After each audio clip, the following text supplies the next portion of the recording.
Good morning बच्चों। 12th B and 12th B. साझेदारी के पुनर्गठन में साझेदारों का अवकाश ग्रहण एवं मृत्यु, ये मैं आपको स्टार्ट कर चुकी हूँ। एक बार फिर से रिपीट कर रही हूँ। साझेदार के अवकाश ग्रहण का क्या आशय है? तो जब एक साझेदार का फर्म से किसी भी कारण से संबंध विच्छेद हो जाता है, अर्थात वो फर्म को किसी भी कारण से छोड़ के जाता है, तो इस प्रक्रिया को ही हम कहेंगे साझेदारों का अवकाश ग्रहण करना। साझेदारों के अवकाश ग्रहण करने के क्या कारण हो सकते हैं, इसकी क्या आवश्यकता है? तो पहला है सूचना देकर, दूसरा वृद्धावस्था के कारण, तीसरा अस्वस्थता के कारण, उसी प्रकार से मतभेद होने के कारण या अन्य कारण से। ये मैं पहले भी समझा चुकी हूँ 12th बी वालों को। तो पहला है सूचना देकर। ऐच्छिक साझेदारी की दशा में कोई भी साझेदार फर्म को सूचना देकर फर्म से अलग हो सकता है। फिर है वृद्धावस्था के कारण। जब किसी साझेदार की आयु हो जाती है, अर्थात वो कार्य करने के योग्य नहीं रह जाता, या बीमारी के कारण, तो वह जो है फर्म को छोड़कर जा सकता है। अस्वस्थता के कारण। जब कोई साझेदार शारीरिक रूप से कार्य करने में सक्षम नहीं हो पाता, अस्वस्थ हो जाता है, तो भी वो फर्म को छोड़कर जा सकता है। मतभेद होने के कारण। साझेदारी में सभी कार्य सहमति के आधार पर होते हैं। यदि साझेदारों में आपस में सहमति नहीं होती, अर्थात उनमें किसी प्रकार का मतभेद हो जाता है, तो कार्य करने में कठिनाई होती है, तो भी साझेदार फर्म को छोड़कर जा सकते हैं या अन्य कारण से। इसके बाद हम देखें कि जब साझेदार फर्म से अवकाश ग्रहण करते हैं, तो उस समय क्या क्या लेखे किए जाते हैं।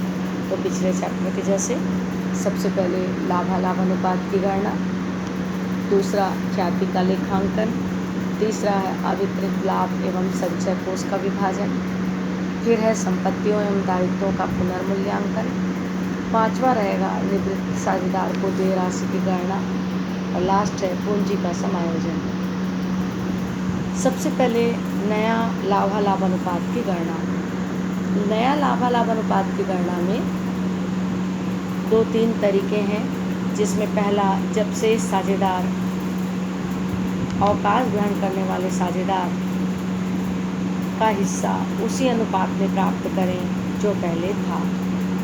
जैसे कि मान लिया जाए ए, बी और सी 3:2:1 में साझेदार हैं और ए फर्म को छोड़ के जा रहा है, तो 3:2:1 में साझेदार है। ए जा रहा है तो शेष साझेदारों का अनुपात रह जाएगा 2:1।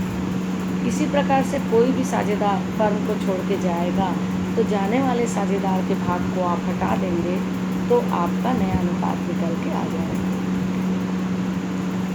ये तो था जब अनुपात पूर्णांक में दिया हो। पूर्णांक यानी 3:2:1, इसको बोलते पूर्णांक। तो जाने वाले साझेदार के भाग को आप हटा देंगे, तो आपको नया अनुपात निकल जाएगा। उसी प्रकार से दूसरा, जब अनुपात भिन्न में दिया हो, भिन्न इट मीन्स 1/2, 1/3, 1/4, तो जब भी अनुपात भिन्न में दिया हो, तो पहले उसको पूर्णांक में बदल लेना चाहिए, और पूर्णांक में बदलने के बाद जो भी साझेदार जा रहा है, उसके भाग को यदि हम पृथक कर देंगे, तो उससे हमारा नया अनुपात निकल जाएगा। तो ये मैंने आपको 2 तरीका बताया, जब अनुपात पूर्णांक में दिया हो और जब अनुपात भिन्न में दिया हो। इसके बाद मैं कल आपको समझाऊंगी कि जब जाने वाले साझेदार के भाग को कोई साझेदार, मतलब पुराने जो शेष साझेदार हैं, वो आपस में खरीद लेते हैं, तो ऐसी स्थिति में नया अनुपात की गणना कैसे करेंगे, मैं कल बताऊंगी आपको। इसके बाद मैं एक छोटा सा और थ्योरी समझाने जा रही हूँ, नफ़े का अनुपात या प्राप्ति अनुपात क्या है। तो जब कोई साझेदार फर्म को छोड़ के जाता है, तो ऐसी स्थिति में शेष साझेदार परस्पर अनुपात में, जिस अनुपात में वह लाभ को पहले बांटते थे, पुराने ही अनुपात में अलग होने वाले साझेदार के भाग को प्राप्त कर लेते हैं।